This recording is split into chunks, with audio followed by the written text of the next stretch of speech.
사람하고 한번 인사 한번 하시죠. 우리 메리 크리스마스. 기왕이면 옆에 가까이 앉아 계신 분들에게 이렇게 한번 손도 좀 잡아주시고 또 그러면서 인사하면 얼마나 좋겠어요. 우리 다시 한번 우리 옆 사람에게 손도 좀 잡아주시고 또 눈빛도 강한 레이저빛도 받으시면서 메리 크리스마스 한번 합시다. 다시 메리 크리스마스. 예, 우리나라 사람들은 굉장히 이런 걸 어색해 하시죠.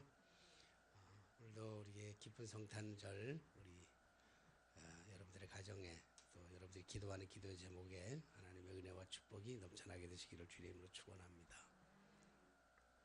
팩트가 이게 사실이 왜곡되었다거나 팩트가 잘못되어 있다고 한다면 그것을 전하는 사람이 아무리 인격자라고 한다 할지라도 아무리 훌륭한 사람이라 할지라도 또 아무리 많이 공부한 사람이라 할지라도 또 게다가 아무리 논리가 정연하고 그 설명을 맛깔스럽게 한다 할지라도 그 팩트가 잘못되어 있으면 그것은 틀린 것입니다. 아무리 잘 얘기해도 틀린 것이죠. 그러나 똑같은 사건을 경험하고도 전달하고 하는 사람의 관점에 따라서 차이가 조금씩 날 수 있습니다. 차이가 조금씩 난다고 해서 본질이 바뀌어지는 것은 안 되죠. 사기꾼들의 특징을 보면 없는 것을 있는 것처럼 말하고 아닌 것을 진짜인 것처럼 그렇게 말합니다.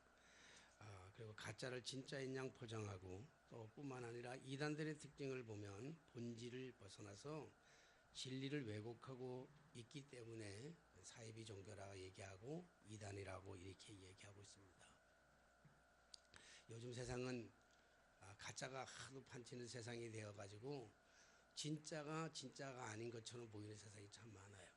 짜퉁이 워낙 많아가지고 모든 물건이나 모든 어떤 일이 있어서 가짜를 가지고 진짜라고 하는 바람에 진짜인 것이 가짜로 취급되는 경우가 가짜로 취급되기보다는 좀 천대시 받게 되고 가짜가 진짜처럼 이렇게 왜곡되어지는 경우들을 우리가 수없이 많이 보게 되는 것이죠. 예수 그리스도의 탄생 그리고 예수 그리스도의 죽음 그리고 예수 그리스도의 부활과 재림은 영원한 진리이며 기독교 신앙의 본질인 줄로 믿습니다. 예수 그리스도는 어제나 오늘이나 영원토록 동일하실 뿐만 아니라 처녀가 잉태하여 아들을 낳으리니 그 이름을 임마누엘이라 하리라. 그것을 번역한즉 하나님이 우리와 함께 계시도다 라고 하는 말씀인 줄로 믿습니다. 그래서 우리가 기독교 신앙에 있어서 정말로 빼놓지 말아야 될 가장 중요한 것이 있다면 예수 그리스도의 탄생이죠. 예수 그리스도의 탄생, 예수 그리스도의 생애, 예수 그리스도의 십자가, 죽음, 그리고 예수 그리스도의 부활, 그리고 장차 오실 예수 그리스도의 재림에 대한 것이 우리 기독교 신앙에서는 없어서는 아니 될 가장 중요한 본질입니다. 이 본질을 하나라도 빠지면 기독교는 왜곡되는 것이죠.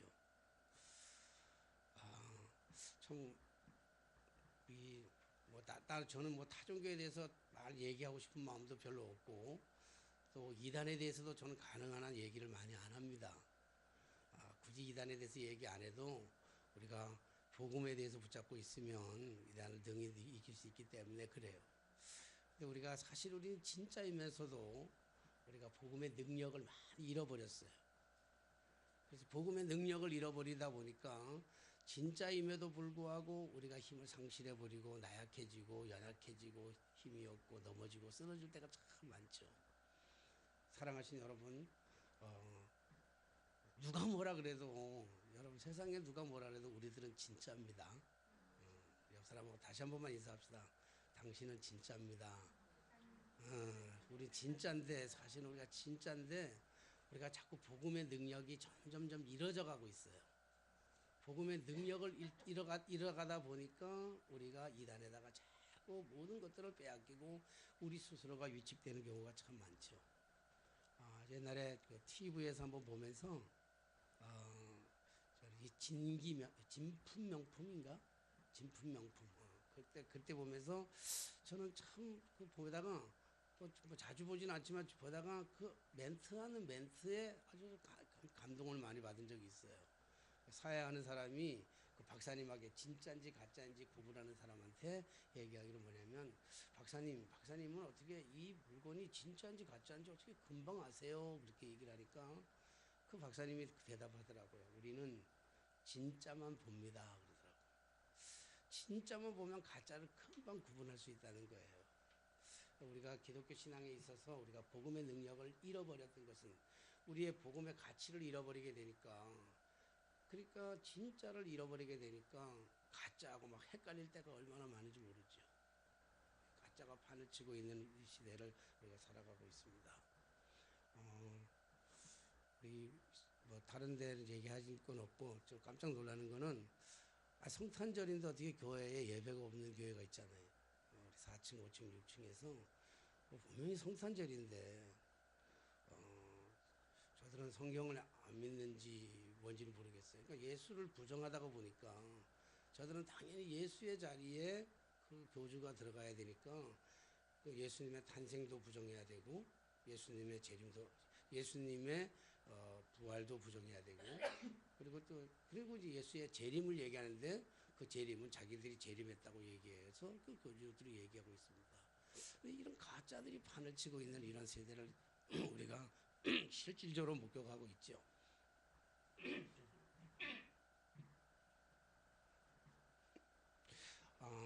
특별히 우리가 올해 제가 보면서 경제적으로 참 많이 어렵다라고 하는 것이 뭐 언론을 통해서 충분히 들었던 얘기입니다. 너무 어려운 시대고 내년에는 더 어렵다. 그런 경제적인 얘기를 가지고 우리가 얘기하고 있어서 그런지 크리스마스의 이 성탄절의 분위기가 하나도 안 띄어요. 예년 같으면 한 달 전부터 막 캐럴도 울려 펴주고 길거리에 불빛도 반짝거리고 마트나 백화점 같은데 사람들이 보면, 백화점은 안 가봐서 모르지만 저는 어제 마트에 장 보러 가느라고 저희 집사람하고 장 보러 가느라고 마트에 좀 들린 적이 있는데 마트가 썰렁해요. 이 마트가 아주 썰렁하더라고요. 모든 것들이 크리스마스가 분위기가 아주 완전히 다운됐어요. 물론 경제적인 어려움 때문에 크리스마스가 다운된 거는 우리가 당연할 수 있다고 생각이 돼요. 어려우니까 너무 화려한 것도 문제가 되긴 하지만 이런 것으로 인해서 자칫 뭐가 되는가 하면 이런 이단의 사상들이 또 이런 것들이 어떤 이 사단의 괴계가 뭐냐면 이런 것들을 통해서 예수 그리스도의 탄생에 대해서 희석해버리고 있단 말이에요. 어쩌면 우리 가정조차도, 저희 가정조차도 옛날에도 몇 년 전만 하더라도 가정들이 모여서 어제만 해도 케이크를 자르면서 예수님의 탄생을 축하합니다. 가정을 예배고 진리기도 하고 뭐 이렇게 얘기를 했는데도 어제는 뭐 아무것도, 애들은 애들대로 우리는 우리대로 집에서 우리 집사람 떡국 만드는 거, 재료 만드는 거 정신없이 만들고 다 뿔뿔이 흩어져가지고 예수님의 탄생에 대해서는 전혀 의미를 부각하지 않는 우리 스스로, 나 스스로 이런 걸 보면서 야, 성탄절이 이렇게 예수님의 탄생의 의미가 이렇게 희석되어 가고 있구나. 경제가 어렵다고 그래서 여러분 아이 돌날, 아이 생일날 그냥 넘어가는 집이 별로 없을 거예요. 그러니까 우리 집의 아이, 우리 이웃집의 아이들의, 우리 아는 사람들의 그 돌만큼도 안 돼버리고 퇴색되어 버린 이 성탄의 의미를 보면서 나 스스로도, 우리 다솔이도 오늘 직장에 나가는 모습을 보면서 요즘 애들은 부모가 애들한테 교육을 한다든지 뭘 하든지 그러면 참 싫어해요. 참견하는 게 싫어하는데 마음은 참 쓰리고 아픈 거야. 내 마음은 정말 아픈 게 뭐냐면 직장이니까 나가지요. 본인도 좀 어렵고 힘들어서 나가는 거예요. 그런데 정말 이런 날을 통해서 예수님의 탄생을 생각을 이런 날에 나갈 수밖에 없는 안타까움도 있지만 이것 때문에 괴로워하고 이것 때문에 절규하고 이것 때문에 예수님의 어떤 그 탄생의 이 기독교의 본질을 잃어버리는 이것 때문에 마음을 아파하는, 그래서 오늘 예배하지 못하는 많은 사람들 속에 그런 그 절규가 정말 얼마나 있는가. 요즘은 세상이 많이 바뀌기도 하고, 그리고 이게 왜 이렇게 자꾸 변질되어 가고 있는가 보니까 모든 것들이 다 있어서의 돈의 문제잖아요. 돈과의 연관이거든요. 제가 중국에 가서 복음을 전하면서 여러분들에게 여러 차례 얘기했지만 중국 가서 복음을 전하면서 정말 깜짝 놀랐던 것은 그 장백에 있는 교회가, 장백교회에 그 중국 공안이 종교국장이라고 하는 중국 공안이 날 보고 하는 얘기가 목사님 좀 잘 몰라서 하는 말씀입니다. 중국 공안이야. 중국의 공안. 그리고 중국의 종교국장이라고 하는 사람에게 종교국장이라고 하는 건 다른 게 아니라 기독교를 이렇게 박해하는 사람이 종교국장이에요. 뭐 기독교를 선포하는 게 아니라 우리나라처럼 뭐 그런 게 아니라 기독교를 박해하는 게 그게 종교국장이라고. 근데 그분이가 얘기하기를 나한테 뭐라고 하냐면 목사님 복음이라고 하는 것은 공산주의보다 훨씬 더 무섭습니다. 복음의 씨앗을 땅바닥에 묻어놓고 아스팔트를 60cm를 깔아놔도 그걸 뚫고 나오는 게 복음입니다 그러더라고요. 어떻게 그렇게 잘하는지. 그래 정신 참 잘한다고 그랬어요. 근데 제가 상해 가가지고 북경에 가가지고 제가 똑같이 복음 전하러 갔잖아요. 상해도 북경에도 놀러 간 거 똑같이 갔는데 그거 가가지고 보면서 깜짝 놀라는 게 뭐냐면 아 복음보다 더 무서운 게 있구나. 그게 돈이더라고요. 돈이 들어가면 복음이 다 변질돼 버려 다. 그래서 지금 저희들이 세워놨던 장백교회 수없이 세워놨던 그 교회들이 다 변질돼 버렸어요. 옛날에는 그 교회를 맡을 사람이 없었던 거예요. 교회를 아무도 안 만든 거예요. 그러니까 그 집사님들이나 정말 헌신하면서 목숨을 담보로 해서 그래서 교회를 지키고 이런 사람들이에요. 그리고 우리가 그런 사람들을 보면서 아, 이런 교회가 있었으면 좋겠다. 그래서 돈을 투여가지고 집을 사주고 건물을 지어주고 그리고 그다음에 한 달에 뭐 50만 원씩 이렇게 생활비로 보내주면 한 달에 50만 원씩 생활비를 보내주면 그 사람들은 의사보다도 더 많이 받아요, 돈을. 그러니까 서로 목사 되겠다 그리고 서로 교회 지도자 되겠다 그리고는 서로 싸움박질하는 거야. 이제 자리 다툼하는 거야. 교회 자리를 가지고 다툼박질하는 거예요. 저는 해마다 장로들 교육하면서도 그런 얘기를 해요. 그런 얘기를 하고 우리 장로들 교육되면서 그런 얘기하고 장로가 장로 안수를 받을 때 장로가 되면 이 축하받을 일입니까? 그러다. 여러분 장로가 되는 게 축하받을 일이냐고. 장로 받으면 울어야 될 일이에요. 가슴 찢으면서 울어야 될 일이에요. 정말 하기 싫다고 거부해야 될 일이라고요. 장로가 되는 것은. 뭐 여러 번 말씀드렸지만 우리 집사람이 우리 애들 다솔이 다성이 감리교 신학대학 합격 통지서를 받고 들어오는 날 울더라고요. 왜 우는 거예요? 네 애비가 걸어갔던 그 고난의 길을 니네가 또 걸어가려고 그러니 그것 때문에 그 눈물이 우리 애들이 신학을 목회를 안 하는지는 모르겠습니다만은 그 좋은 길이야. 어려운 길이고 힘든 길이야. 고귀한 길이에요. 거룩한 길이에요. 귀한 길이에요. 너무 좋은 길이에요. 그러나 그 길에는 눈물도 있고 아픔도 있고 괴로움도 있고 섬김도 있고 헌신도 있고 희생도 있고 그 길이 어려운 길이기 때문에 단순하게 축하받을 만한 일은 아니잖아요. 근데 이게 돈이 들어가가지고 돈이 좋아지니까 한때는 장로교 신학대학을 강나루에 있는 장로교 신학대학 들어가기 위해서는요. 삼수생들이 생겨나고 고시원이 생겼어요. 고시원이. 너무 이상현상이에요. 어떻게 목사가 되는데 경쟁률이 세가지고 고시원이 생기냐고 목사가 들어가는데 신학대학은요 당연히 미달이 돼야 되는 거예요. 요즘은 그 미달이 의미가 달라. 또 요즘은 신학대학의 미달이 되는 의미는 또 다른데 신학대학은 당연히 미달이 돼야 되는 거예요. 안 하겠다고 해야 돼요. 목회는. 왜? 그 길이 너무 어려운 길이기 때문에 힘든 길이기 때문에. 근데 중국에 가가지고 요즘 우리가 세워놨던 개척 그 교회들을 돌아보니까 뭐 싸움박질 안 하고 정신이 없는 거야. 싸움박질 아니라고. 왜? 서로 목사 되겠다는 게 서로 그 교회 지도자 되겠다는 거예요. 서로 그 교회를 담임하겠다는 왜? 돈이 많으니까. 돈이 안 줄 때는 서로 안 한다고 그러다가 돈이 많을 때는 서로 하겠다고 하는 이러한 모습 속에서 기독교의 본질은 다른 거로 오는 게 아니라 만몬이 기독교의 본질을 가져온단 말이에요. 이스라엘 백성들이 가나안 땅에 들어가서 그들이 본질을 신앙을 본질시켰던 것은 뭐냐면 하나님과 함께 살아갈 때 그들에게는 하나님의 놀라운 은혜와 축복을 받았지만 그들이 가나안 땅에 들어가서 그들의 문화 속에서 그들이 가지고 있는 경제 속에서 함께 살아가다 보니까 자연스럽게 타락되고 자연스럽게 없어져 가는 것이죠. 저는 이 기독교가 성탄절을 화려하게 멋지게 뭐 돈을 많이 쓰면서 축하하자 그런 의미 아니에요. 와, 예년에는 성탄 축하를 정말 하다가 보니까 축하에 빠져가지고 결국은 예수 없는 성탄절 같은 예수 없는 축하. 마치 생일집에 아이 돌집에 돌 아이는 관계도 없이 돌 아이는 버려둔 채로 그냥 잔치에만 취해 있는 그런 모습도 문제가 되긴 하지만 오늘 보면서 오늘 이 시대에 오늘 특히 올해 더 뭐 점점 걸어가고 있지만 어쩌면 나중에는 성탄절마저도 없어지지는 않을까라고 하는 생각을 하게 되는 가슴 아픈 현실을 우리가 보게 되는 것이죠.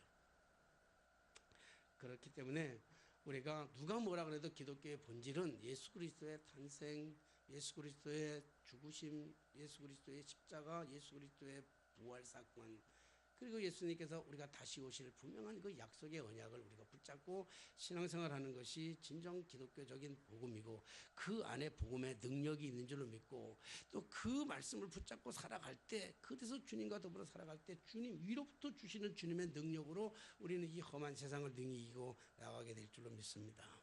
지난 주일에는 누가복음에 나타난, 누가복음을 통해서 목자들에게 들어진 성탄에 대한 이야기를 말씀드렸죠. 근데 이번 주에는 오늘은 뭐냐면 마태복음을 통해서 오늘 예수 그리스도의 탄생의 메시지를 전하려고 합니다. 누가복음과 마태복음, 그러니까 아까도 얘기했지만 본질이 잘못되면 안 돼요. 팩트는 잘못되면 안 돼요. 그러니까 예수님의 탄생은 세상이 수천 번 수만 번 변해도 이건 누가 뭐라 그래도 이거는 진리이고 이건 변하지 않는 거예요. 동정녀 탄생을 수도 없이 사람들이 얘기하면서 지금 막 의문하지만, 이건 따지고 어떻게 동정녀 탄생이냐, 예수의 탄생이냐, 이게 따지고 물을 것이 아니에요. 왜 예수께서 말구 위에 탄생하셨는지, 왜 예수께서 이 땅에 오셔야만 했는지, 왜 예수께서 동정녀 마리아를 통해서 이 땅에 오셔야만 했는지에 대해서 우리가 그것을 묻고 그것을 질문해야 되지, 왜 어떻게 성탄절이냐, 어떻게 마리아에서 처녀의 몸에서 아이를 낳을 수 있느냐라고 묻는 것은 이건 시간 낭비예요. 이 2000년의 역사 속에, 기독교의 2000년 역사 속에 사실은 이런 질문들은 수도 없이 질문해 왔어요. 그게 뭐냐면 이건 다 우리를 신앙을 희석시키려고 하는, 예수 그리스도의 복음을 흔들어 버리려고 하는 이 잘못된 사고 속에서 예나 지금이나 똑같이 그런 얘기를 하는데 거기에 빠져들어갈 이유는 없는 것이죠. 본질은 뭐냐면 예수 그리스도의 탄생인데, 자, 똑같은 본질을 가지고 관점을 좀 달리 놓는 거예요. 누가복음은 예수의 탄생의 가장 기쁜 소식을, 예수의 그 경배를 누가 했는가 하면 목자들이 했다 이렇게 얘기했어요. 아주 평범한 사람들, 아주 보통 사람들에게 예수 그리스도의 탄생의 소식이 전해졌고, 그들이 예수 그리스도의 탄생의 그 곳에 가서, 구유에 가서 예수님의 그 모든 것들을 광경을 보고 목격한 대로 삶을 살아갔다는 얘기를 마태복음은, 누가복음은 그렇게 얘기를 하고 있지만 마태복음은 좀 달라요. 마태복음은 오늘 여기 뭐냐면 동방박사들에 대한 이야기를 하고 있다고요. 관점이 조금 다른 이유는 뭐냐면 마태복음은 유대인들을 대상으로 썼어요.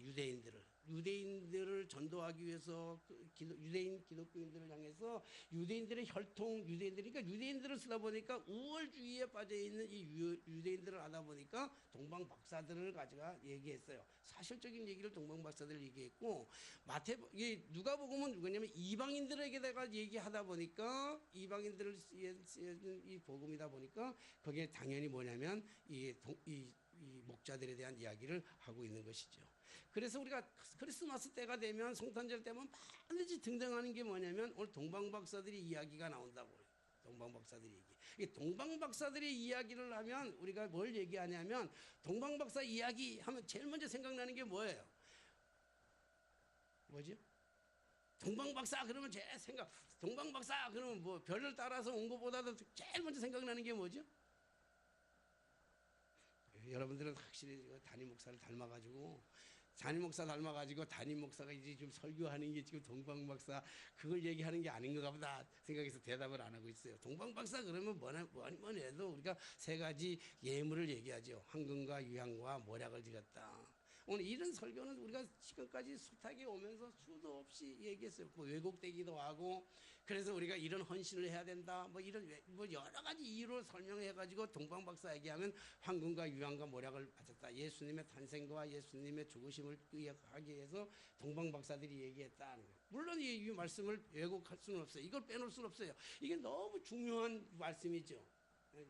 동방박사들이 별을 연구하다가 예수님의 탄생에 대한 것은 어제 오늘 갑작스럽게 되어진 일이 아니라, 어느 날 갑자기 예수님께 탄생하신 것이 아니라, 예수님의 탄생은 아주 오래전부터, 어쩌면 창세기 1장부터 시작되었는지도 몰라요. 창세기 3장 인간이 타락한 이후부터 성경은 끊임없이 얘기하고 있죠. 그래서 구약 성경을 가리켜서 예수님의 오실 것을 얘기하셨고, 신약 성경은 예수님의 오심을 얘기하고, 계시록은 다시 오실 예수님에 대해서 우리가 또 입장을 얘기하는 거라고 한다면, 어쩌면 예수님의 오시는 그 탄생의 소식은 오래전부터 수도 없이 전해졌던 이러한 얘기란 말이에요. 메시아가 오실 것이다. 메시아가 오실 것이다. 반드시 오실 것이다. 그래서 예수님의 탄생의 기쁜 소식이 그들에게 전해졌죠. 그러니까 그런 탄생의 소식들을 사람들을 있다 보니까 많은 유대인들이, 그리고 유대인들이 특별히 유대인들을 중심으로 해서 메시아가 오실 것에 대한 기대를 가지고 그리고 기다렸어요. 그 기다리는 동시에 또 많은 사람들은 메시아가 오니까 어떻게 오실 것에 대한 기대를 가지고 연구하는 사람들이 많이 생겨나기 시작했죠. 그 중에 대표적인 사람들이 누구냐면 동방박사들이란 말이에요. 동방박사들이 별을 보고 연구하는 사람들이란 말이에요. 별 보고.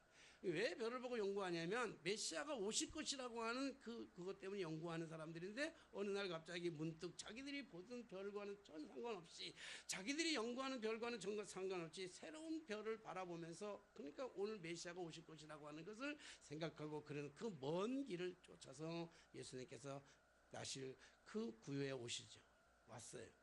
그리고 그 예수님이 나신 것을 보면서 경배하고 보배함을 열어서 황금과 유황과 모략을 드렸느니라. 드렸어요. 아주 귀한 일이죠. 누구나 할 수 없는, 쉽게 할 수 없는 아주 중요한 일이에요. 교회가 많은 부분에서 이 부분에 대해서 성탄절에 우리가 황금과 유황과 모략을 드려야 됩니다. 저도 이제 그런 얘기 하고 싶어서 여기까지 많이 올라와요. 근데 오늘 마태가 정말 전하고 싶었던 것은 뭘까? 말씀을 읽으면서 끊임없이 묵상하면서 오늘 마태가 정말 말하고 싶었던 게 뭘까? 이게 생각하는 거예요. 정말 마태가 말하고 싶었던 것이 황금과 유황과 모략이었을까? 중요한 사실이지만 우리가 그렇게 중요하게 얘기했어요. 헌신, 우리가 헌신이 정말 중요해요. 근데 저는 이런 헌신이 중요한 것을 얘기하면서 이런 말을 한번 붙여봤어요. 만약에 우리나라 말 속담 속에, 속담이 아니라 우리나라 말 속에 만약이라는 게 있잖아요. 만약에 그죠? 만약에 가끔 설교하다가 이제 이런 그 행할 때 만약에 뭐뭐 하지 않았더라면, 만약에 뭐뭐 했더라면, 만약에 마음만 뭐뭐 하지 않았더라면, 그러면 우리 인생이 바뀌겠죠. 만약에 제가 목사가 되지 않았더라면, 만약에 제가 목사 되지 않았더라면 어떻게 됐을 거예요? 많은 사람들이 그러더라고요. 저를 잘 아는 사람들이 그 얘기해요. 만약에 제가 만약에 목사가 되지 않았더라면 뭐 됐을 것 같아요? 선생 됐을 것 같아요. 만약에 목사가 되지 않았더라면, 그럼 우리 여기 인테리어 한 우리 유영아 사장이 하는 말이, 목사님이 만약에 목사님이 안 됐더라면, 만약에 안 됐더라면 지금 감옥에 있을 것 같았네요. 그러더라고. 우리 사람이 막 박수 치면서 어쩌면 그렇게 잘하느냐고 그러더라고. 왜냐면 100% 쓰는 것만, 버는 거는 못 벌면서 쓰는 것만 잘 쓰니까 그렇다고 하는 얘기예요. 뭐 나쁜 뜻으로 얘기하는 게 아니고, 당신이 보니까 너무 베푸는 것만 잘하지 뭐 모으는 건 없고 맨날 베푸는 것만 한다고, 그러니까 그런 뜻으로 해서 그런 것 같아요. 만약에 내가 오늘 여기에 있다 하자면, 만약에 오늘 파고다교회를 내가 오지 않았더라면, 뭐 이런 거 있잖아요. 여러분들도 있잖아요. 만약에 내가 이거 하지 않았더라면, 이런 게 있잖아요. 만약에 그런 의미에서 오늘 동방박사들이 황금과 유황과 모략을 드리지 않았더라면, 이렇게 한번 생각해보세요. 그럼 어떻게 됐을까? 만약에 황금과 유황과 모략을 드리지 않았더라면, 그럼 이 성탄의 의미는 어떻게 됐을까요? 궁금하지 않으세요? 만약에 황금과 유황과 모략을 드리지 않았다면 오늘 그 동방박사들의 그 가지고 있는 동방박사들이 위험했을까? 삶의 위험성이 있었을까? 안 드린다고 해서 황금과 유황과 모략을 안 드렸다고 해서 그 삶의 위협을 받았을까? 아니면 그것 때문에 고통을 받았을까? 아니면 그것 때문에 어려움을 받았을까? 어떨 것 같아요? 유황과 모략과 황금을 안 했으면 오히려 그들은 더 잘 살았겠죠. 그렇죠? 안 들었으면 그 황금과 유황과 모략은 우리가 살아가는 삶에 있어서 가장 소중한 것들이고 가장 비싼, 모략이라고 하는 것은 죽은 시체에다 받는 향유 같은 거잖아요. 그거 너무 중요한 거잖아요. 그래 이 엄청난 것들을 안 드렸으면 어떨까? 이런 생각을 문득 해보니까, 이 생각을 문득 하다 보니까 안 드려도 되겠구나 하는 생각이 드는 거예요. 안 드려도 되겠구나. 안 드려도 되겠구나. 황금과 유황과 모략을 안 드려도 되겠구나. 그럼 여러분들 교회 다니면서 이런 생각할 거예요. 교회는 헌금 안 해도 되겠구나. 냉정하게 얘기하면 헌금 안 드려도 됩니다. 여러분 헌금 안 드려도 돼요. 그럼 목사님 뭐 먹고 살려고? 먹고 사는 거요, 하나님 먹게 살려요. 그러니까 냉정한 의미는, 왜냐하면 그 뛰어넘으라는 거야. 헌금을 뛰어넘으라는 거예요. 누가 요즘 그런 사람 있잖아요. 뭐 조성기 목사님인가 그 교수님은 그렇게 썼잖아요. 11조 저 뒤에 가면 있어요. 11조는 없다. 책에 보면 11조는 없다 그러더라고요. 신약에 가서 무슨 11조가 있냐 그러더라고요. 11조는 없다 그러더라고요. 그래서 나한테 어떤 사람이 저거 읽고요. 너무 감동이 돼가지고 나한테 와서 얘기하는 거야. 목사님 그 책을 읽어보셨습니까? 여기 11조는 없다 그럽니다. 그래서 그 책을 읽어보니까 그래서 내가 그러니까 내가 할 말이 없더라고. 그래서 내가 책을 사서 내가 읽어봤어요. 읽어봤더니 처음부터 끝까지 11조가 없더라고요. 신약에 무슨 11조가 있냐 그래서 신약 성경에. 그래서 제가 생각을 했어요. 그 읽어보면서 했어요. 그래서 읽어보고 내린 결론은 뭐냐면 11조는 없구나. 11조 없어요. 왜냐하면 11조가 없는 이유는 뭐냐면 예수님께서 단 한 번에 당신이 단 한 번에 희생 제물이 되었으면 우리는 예물 안 드려도 되거든요. 11조는 없는데 11조 없는 대신 제가 보니까 11조 없는 대신 우리 전부는 드려야 되겠구나. 왜요? 예수님이 당신의 생명을 바쳐서 우리를 살리셨어요. 나를 살리신 은인에게 11조만 드려야 되겠어요? 내 생명을 살려주신 그분한테 11조를 드려야겠어요? 요즘은 11조도 내는 것도 벌벌 매지만요. 여러분 11조를 드리는 거 저는 11조를 드리면서 얼마나 감사한지 몰라. 너무 감사해. 왜 감사하냐면요. 10의 1조만 드리라고 하니까 너무 감사한 거야.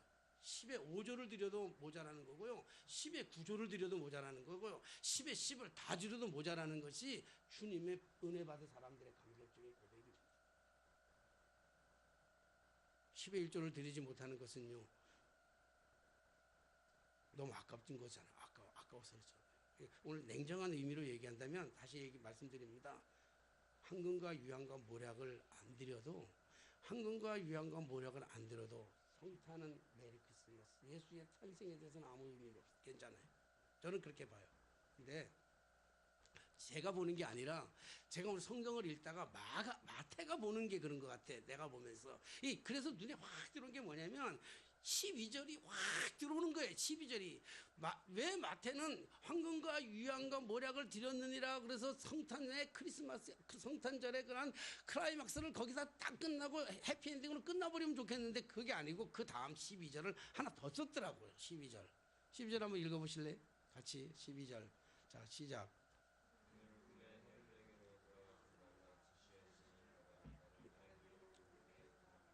이 말이 왜 이렇게 중요하냐면 황금과 유황과 만약에 황금과 모략과 유황을 드리지 아니했다는 거하고 만약에 이들이 돌아서 고국으로 가지 아니하고 다시 왔던 길로 가가지고 헤롯에게 가가지고 이 모든 사실에 대해서 이야기했더라면 어떻게 됐을까? 역사는 어떻게 바뀌었을까라고 하는 것을 생각해 보는 거예요. 만약에 돌아가지 아니하고 헤롯을 갔다면 아마 역사적으로 본다면 그냥 단순한 역사적으로 본다고 한다면 어쩌면 헤롯은 예수를 죽였을 거예요. 모세가 태어날 때 바로가 모든 백성들을 어린아이들 다 죽이는 것처럼 물론 모세는 살았죠. 그럼에도 불구하고 하나님께서 살리시니까 살았어요. 하나님의 역사는 인간이 어떤 교계를 가지고 어떤 것을 방향한다 할지라도 하나님의 역사는 하나님의 방법대로 진행되어 가고 있는 줄로 믿습니다. 예. 그러니까 오늘 여기 보니까 그들은 꿈에 헤롯에게로 돌아가지 말라 지시함을 받아 다른 길로 돌아간다고 하는 것이 이것이 얼마나 위험한 일인지 모릅니다. 시간적인 낭비뿐만 아니라 지금 왕의 명령을 거역하는 거잖아요. 왕의 명령을 거역한다고 하는 것은 지금 목숨을 담보로 하는 거예요. 죽음을 내놓겠다고 하는 거죠. 그럼에도 불구하고 자기에게 그 어마어마한 손해를 감내하면서도 어쩌면 자기들의 생명이 죽을지도 모르는 왕에 의해서 자기의 생명뿐만 아니라 자기의 모든 가족들이 3대가 멸족을 당하는 이 어려운 그런 그 고통이 그들에게 다가올지도 모름에도 불구하고 그들은 가가지고 왔던 길로 돌아가서 헤롯에게다 얘기하지 아니하고 다른 길로 돌아갔던 그 이유는 뭐냐면 그들은 하나님의 말씀에 순종했기 때문에 그래요. 신앙이란 뭐예요? 믿음이란 뭐겠어요? 하나님이 우리에게 진짜 우리에게 주시고자 하는 오늘 마태가 정말 우리에게 얘기하고 싶었던 정말 핵심은 뭐냐면 황금과 유황과 모략을 하나님 앞 예수님께 드리는 우리의 이 자그마한 가지고 있는 우리의 손에 가지고 있는 것을 드리는 이것이 아니라 어쩌면 우리의 생명을 요구하는지도 모른다고요. 진정한 신앙이라고 하는 것은 우리의 예물이 아니라 우리의 삶이에요. 우리 삶 전체를 드리는 거라고. 신앙이 자꾸만 왜곡되고가 있잖아요. 그들은 죽을 줄도 몰라요. 결론적으로 얘기한다면 신앙이라고 하는 건 뭐겠어요? 결론적으로 말씀드리면 믿음이라고 하는 것은 사람의 눈치를 보는 것이 아니고 하나님의 눈치를 보는 것이고 하나님의 뜻, 하나님의 말씀대로 살아가는 거예요. 오늘 마태가 얘기하고 있는 진정한 신앙의 본질이 뭐냐고 하면 뭘 드리는 것이 아니라 내 삶 전체를 드리는 거. 어쩌면 그렇기 때문에 예수 믿을 때는 위험이 올 수도 있어요. 어려움이 올 수도 있어요. 우리에게 정말로 이렇게 사람의 눈치를 보지 아니하면 우리에게 손해보는 일도 수도 없이 경험할 수도 있어요. 그러나 신앙이라고 하는 것은 사람의 눈치를 보는 게 아니야. 왕의 눈치를 보는 것이 아니라 하나님의 말씀에 순종하고 나아가는 것. 그런 하나님의 말씀대로 순종하고 나아갈 때 하나님의 역사는 이루어질 뿐만 아니라 하나님의 말씀에 순종한 사람들에게 이전에 감당하지 못했던, 이전에 경험하지 못했던 어마어마한 축복들을 받게 되실 줄로 믿습니다. 저는 하나 이렇게 예수를 믿으면서 참 이런 그 굴곡된 삶 속에서 신앙생활하면서 참 많은 경험들을 해요. 많은 경험들을 하면서 특별히 내 인생에 몇 번 예수를 믿는 것 때문에, 주님 때문에 종교교회를 사임하게 되는 가장 결정적일 때가 뭐냐면, 종교교회를 사임하는 건 뭐 힘들다 어렵다 이런 것 때문에 갖는 게 아니에요. 뭐 사람들의 관계가 나빠서 뭐 여러 가지 일이 힘들어서 그런 건 제 인생사에는 그런 거 가지고 어려운 건 없어요. 근데 어느 날 갑자기 그런 생각이 드는 거예요. 근데 그것도 마음이 참 중요한데, 우리 집사람하고 좀 다퉜잖아요. 우리 사람 다퉜는데 우리 사람이 내가 좀 힘들 때, 약간 힘들 때인데 다투는데 우리 사람이 나를 안 챙기고 우리 애들을 챙기더라고요. 그래서 여보, 우리 애들 챙기지 말고 나 좀 챙겨줘. 날 좀 사랑해줘. 당신은 애들을 사랑하는 건 지나치게 사랑을 많이 해. 정말 지나치게. 애들이 이제 다 컸는데 지금도 우리 집사람이 우리 애들을 사랑하는 마음은요, 이런 말할 수도 없어. 엄마의 모성이라고 난 해. 근데 다른 엄마들은 저 정도 아닌데 우리 집사람 모성이 굉장히 강해. 엄청나게. 저놈 새끼들은 알란지 모르는 걸 모르지만 어쨌든 강해. 엄청나게 강해. 근데 얻을 때는요, 저의 반찬에 별로 신경 잘 안 쓰려고 그래. 애들을 그러니까 얻을 때는요 좀 약이 오르기도 해요. 약간은 질투도 나고 약이 오르기도 해. 우리 사람은 이해를 못하는 거야. 당신 아빠 아니냐, 아빠 아니냐 이렇게 얘기하니까 이해는 못하는데, 아빠지, 아빠인데 아빠이기 전에 당신의 남편이기도 하잖아. 그러니까 당신의 사랑을 좀 받고 싶어. 우리 사람은 뭐냐면, 우리 사람들 얘기는 뭐냐면 당신의 애들을 사랑하는 것이 당신을 사랑하는 거잖아. 그날도 똑같아요. 그날도 똑같은데 한번 하는 게 뭐냐면, 나도 좀 힘들고 아내 사랑도 받고 싶은데 우리 사람은 애들한테만 사랑하니까 여보 날 좀 사랑해줘 그랬거든요. 그러니까 우리 사람이 애들 사랑하는 게 당신 사랑하는 거 아니냐고 대판으로 싸운 거야. 그리고는 대판 싸우고는 이제 도망가가지고 교회에서 기도하는데 하나님이 그런 말씀하더라고요. 하나님 속상해서 하나님, 우리 사람 나 안 사랑해요. 우리 사람 나 안 사랑해요. 하나님이 기도하는데 우리 하나님이 그 마음으로 들리는 거예요. 뭐 음성으로 들리는 거 아니라 마음속에 하나님이 그렇게 얘기하는 거예요. 그래 네 아내가 너 안 사랑하지 그러더라고. 안 사랑해요 그랬지. 나 안 사랑해요 그랬어. 그러면서 하는 말이, 그러니까 그게 너야 그러더라고. 그래서 하나님 그게 무슨 말씀입니까 그랬더니, 네 아내가 네 자사 사랑하는 거하고 네 사랑하는 거가 다르지 그러더라고. 다르지요. 조금만 다르지. 애들 사랑하는 거하고 내 사랑하는 거 다르지. 그랬더니 하나님이 얘기하는 거야. 너도 나를 사랑한 게 아니고 내가 맡겨준 거 사랑한 거야. 넌 사랑한 거 아니야. 하나님이 맡겨준 아이들을 사랑했던 일을 사랑했던 거고요. 하나님이 맡겨준 사역을 사랑해. 다른 거 내가 뭐 외도했던 거나 뭐 다른 일을 챙긴 게 아니야. 주님의 일만은 했지만 그 일 자체를 사랑하다가 보니까, 주님이 맡긴 일 자체에 대해서 사랑하다 보니까 하나님을 사랑하는 걸 잃어버렸더라고요. 관심이 없더라고요. 그래서 하나님 앞에 내가 다짐한 거야. 하나님, 내 생에 단 한 번만이라도 하나님만 사랑할게요. 그래서 가정도 포기하고 아내도 포기하고 애들도 포기하고 목회도 포기하고 다 포기하고, 그래서 나섰던 길이 지금까지 이렇게 온 거예요. 이렇게 온 거예요. 참 머리 썩고 바보 같아요. 그런데 이제 보세요. 아직은 남아있는 길이고, 내가 결단한 결과는 아직 남아있잖아요. 지금 진행 중이에요. 여러분 신앙생활이라는 게 어렵다는 게 뭐냐면 우리가 자꾸 엊그저께 설교했나요? 기복이라 왜 기복인가? 기복이라고 얘기하는 건 결과만 가지고 얘기하기 때문에 그러잖아요. 과정을 얘기하지 않으니까. 근데 과정이 남아있다고요. 저는 오늘 결단해가지고 파고다교에 오기까지 10년이란 세월이 지났지만 아직도 제가 하나님을 사랑하는, 하나님만 사랑하기 위해서 가정을 포기했었고 자식들을 포기했었고 목회를 포기했고 그 포기한 그 결단 속에서 지금 과정이 지나가고 있고 그 과정 속에는 여러 가지 곡절도 많고 어려움도 많고 이제 또 집을 이사 가야 되는 여러 가지 그 좋은 집 버려두고 이사 가야 되는 그 어려움도 있지만 아직도 과정 중이라고 결과는 아니라고요. 그런데 이 결과 말고 이전에 이런 것들로 결단했던 정말 주님을 위해서 내 삶을 온전하게 올인해가지고 결단했던 결단의 순간들이 결과가 온 게 있어요. 과정을 거쳐서 결과가 온 것들을 보면 다 해피 엔딩이고 그보다 훨씬 더 큰 축복을 받게 되는 줄로 믿습니다. 살아 인생에서 그림을 보면요. 그림을 다 펼쳐보면 다 얘기할 수는 없잖아요. 펼쳐보면 그 어마어마한 그 축복의 역사가 있어요. 그러니까 다른 말로 얘기한다면 앞으로 지금도 행복하지만 지금도 저는 행복하고 지금도 좋지만 다른 사람들은 인정 안 한단 말이에요. 왜 다른 사람들이 내가 행복하다고 아무리 행복하다고 얘기해도 왜 사람들은 인정해 주지 않냐고. 왜요? 그게 세속주의에 빠져서 그래요. 물질관에 빠져서 그래요. 더 많이 가진 사람이 행복하다고 생각하기 때문에 내면은 들여다보지 못하고 그 겉에 있는 것만 가지고 자꾸만 판단하기 때문에 내가 불쌍한 게 보이고 내가 실패한 거 보이고 내 안에는 자꾸 그러니까 하나님께서는 아마 분명하게 얘기해 내 삶의 목적에서 결과론적으로 본다고 한다면 아마 내 삶이 더 풍요로운 결과도 분명하게 하나님의 영광을 드러내기 위해서는 더 풍요로운 삶을 하나님이 주실 줄로 분명하게 믿습니다. 보험을 어마어마하게 큰 거 들어놨거든요. 나 보험 한 70억짜리 보험 들어놨어요.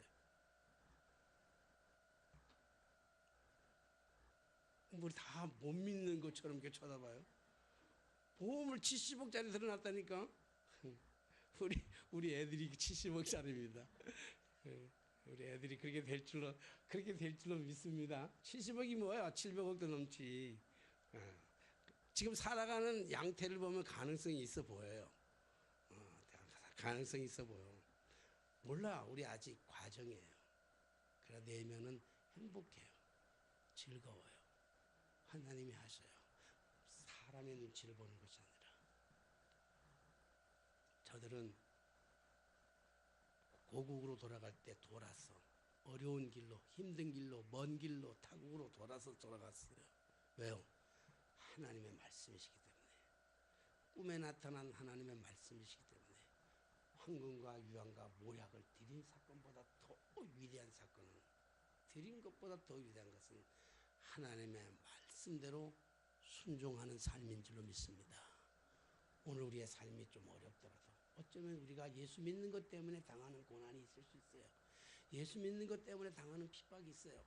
예수 믿는 것 때문에 왕따를 당할 수도 있어요. 꼭 예수를 그렇게 믿어야 되느냐라고 세상 사람들이 우리를 비난하고 조롱할 수도 있어요. 그러나 그것이 우리 주님이 우리에게 맡겨진 어쩌면 사명이고 그것이 복음의 능력인 줄로 믿습니다.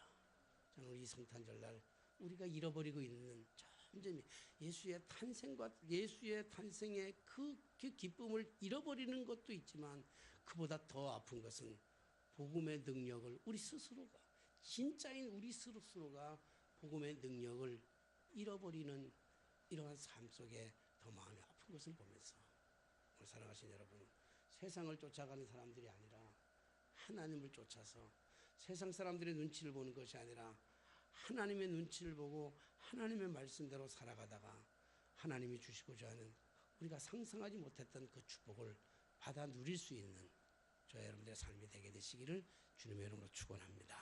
기도하겠습니다.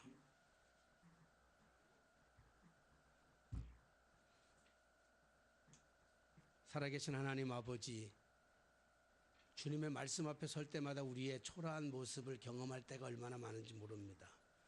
황금과 유황과 모략을 드린 동방 박사들은 하나님의 말씀을 더 중요시하게 생각해서 그 먼 길로 돌아서 고국으로 돌아갔던 목숨을 담보로 하면서까지 그의 신앙을 결단했던 그 모습들을 바라보면서 우리의 초라한 모습들을 다시 한번 발견하게 됩니다.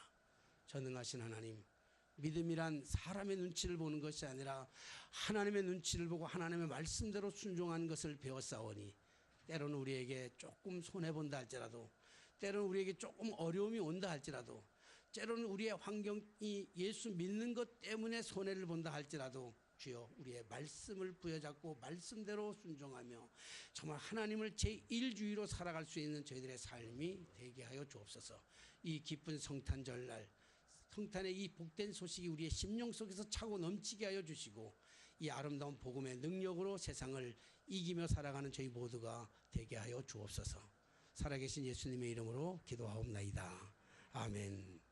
찬송가 50장 부르시면서 드려진 예물을 봉헌하겠습니다.